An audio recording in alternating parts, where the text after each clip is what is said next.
ADC নির্বাচনের আগে তিপ্রামথার বহু নেতা নেত্রী চলে যাচ্ছেন বিজেপিতে। মথার মাঝারি স্তরের বহু নেতা ইতিমধ্যে বিজেপিতে যোগ দিয়েছেন। এই পর্ব আগামী দিনেও চলবে বলে জানান বিজেপি নেতৃত্ব। মথার মহিলা শাখার সাধারণ সম্পাদিকা মিলি দেববর্মা যোগ দিলেন পদ্ম শিবিরে। ওনার সঙ্গে মথার যুব সংগঠন ও ব্লক স্তরের আরও কয়েকজন নেতৃত্ব পদ্মবনে যোগ দেন।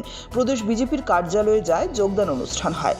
তাদের বরণ করে নেন খোদ মুখ্যমন্ত্রী ডক্টর মানিক সাহা, প্রদেশ সভাপতি রাজীব ভট্টাচার্য, মন্ত্রী বিকাশ দেববর্মা, সাধারণ সম্পাদক বিপিন দেববর্মা সহ অন্যান্য নেতৃত্ব। নবাগতরা তাদের অনুগতদের ভিলেজ স্তরে যোগদান সভার মাধ্যমে বিজেপিতে যোগদান করবেন বলে জানান বিপিন।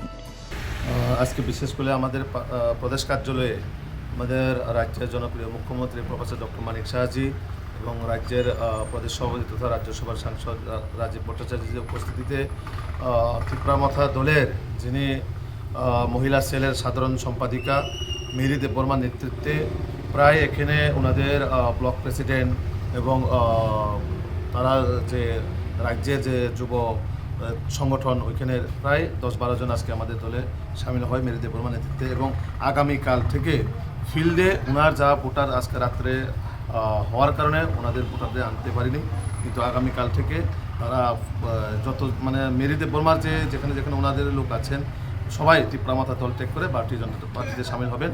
এবং আমি যেহেতু ওই কেন্দ্রের প্রার্থী ওই কেন্দ্রের, তো আমি অবশ্যই ওই প্রত্যেক যারা নতুন ভোট আমাদের দলে আসবেন নবাগতদের আমি স্বাগত জানাবো। তো আমি রাজ্যের মাননীয় মুখ্যমন্ত্রী এবং মাননীয় প্রদেশ সভাপতিদের ধন্যবাদ জানাই, এত রাত্রের মধ্যেও যে সাড়া দিয়েছেন এই যোগদান সভাতে।